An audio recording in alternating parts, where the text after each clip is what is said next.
So as a founder, how should you pick your best team? Well, know who you are as a founder. I mean, are you a technical person or you're not?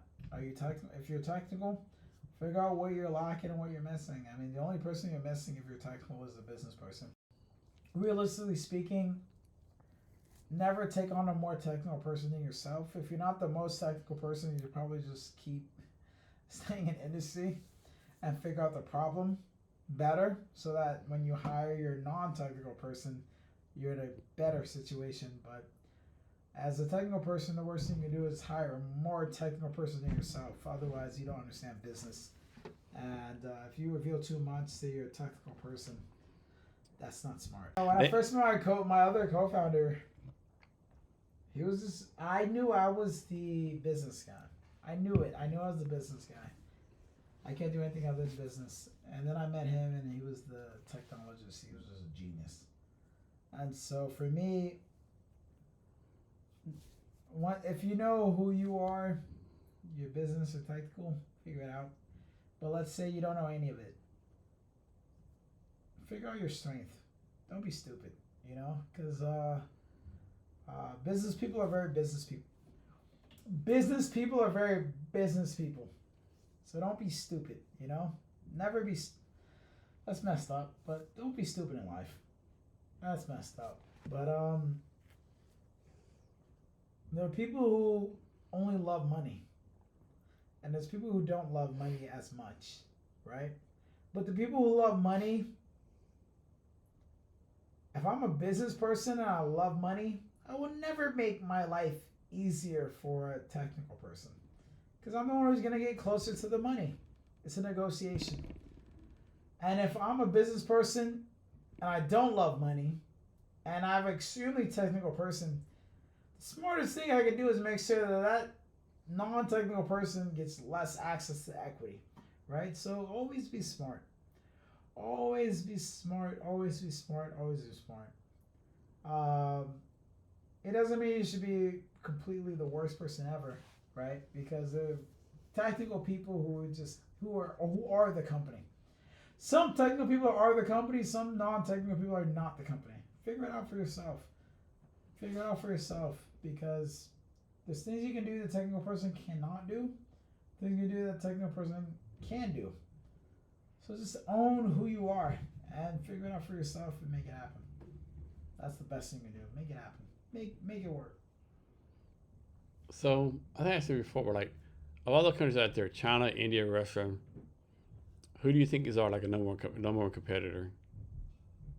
Most people say China, Yeah, I would say and like competitor doesn't mean next to the mean adversary, right? yeah, I would say the biggest competitor is whoever doesn't care. Blow out how we see the world.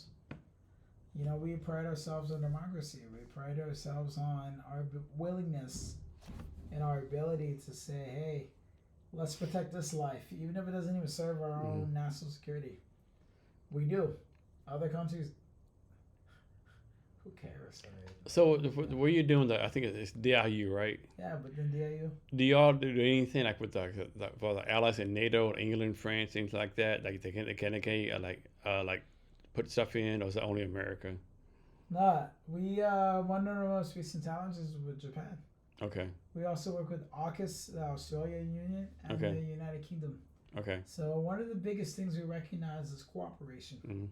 Cooperation and building the infrastructure that ensures that we all survive in this post-world apocalypse, whatever that looks like.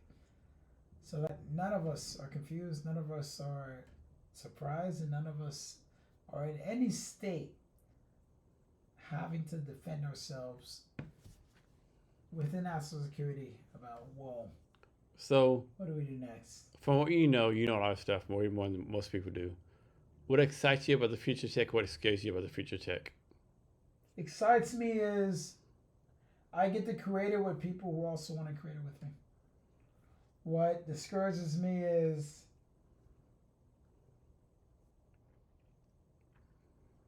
we won't be able to control what that looks like.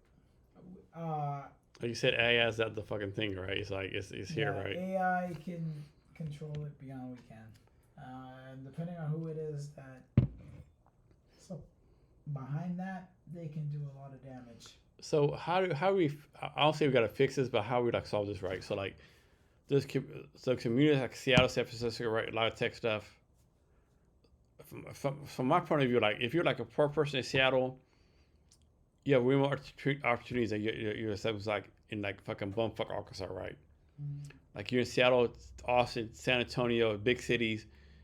There's Wi-Fi, way more opportunities like your fucking bumfuck rural country, right? How do you like fix that, like Mm. that divide between like big cities, big tech versus like bumfuck? And I want to say that word, like like Yeah, but rural. I got you. Yeah, Um, Honestly, the best thing we can do is just we gotta educate our people. Let them know. Again, I think we're problem not. is too like like It doesn't end in this moment, this yeah. I instance. think problem too is like I make like Sally Mae's on a farm. Hey, daddy, I want to do this internet stuff. Sally Mae, you gotta fucking mix these cows. Fuck the internet shit, right? Yeah. And of course, you gotta milk the cows and do the farm shit, but like I don't know. Another thing too, like there's like this with the AI stuff, right? Like there's like all this AI stuff going on. My fear is like the haves gonna be more haves, have nots more have not, right?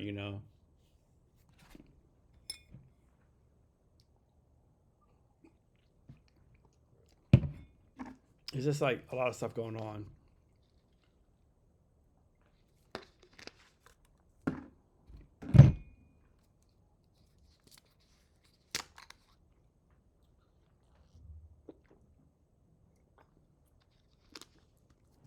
And then like you said, like like access to stuff, like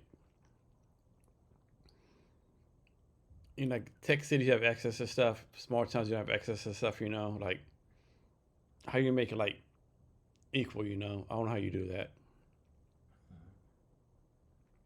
I'm so sorry to figure that out. I was just gonna figure it all out to make sure we do it the right way. The right way. Yeah, I mean like I had some podcasts before, like you have a choice, like would you rather be like, in like, like born in Kentucky, like poor as fuck, like parents have GEDs, right? Um, you've all been called. Everyone's been called. Called in what way? You might be asking. Called in a way in which you might recognize that you're more than how you perceive yourself, more than how you exist now, more than this very rigid way of perceiving your identity of who you think you are. And so, beyond that, right, beyond the self, beyond the soul, even, you're more, you're a lot. And so, within that, have fun. Guys, have fun. Have fun. Don't be boring. Come on. No one likes boring. No one likes. No one likes boring. Come on. You are part of something deeper than boring. Have fun. Have fun. Have fun. That's all I got.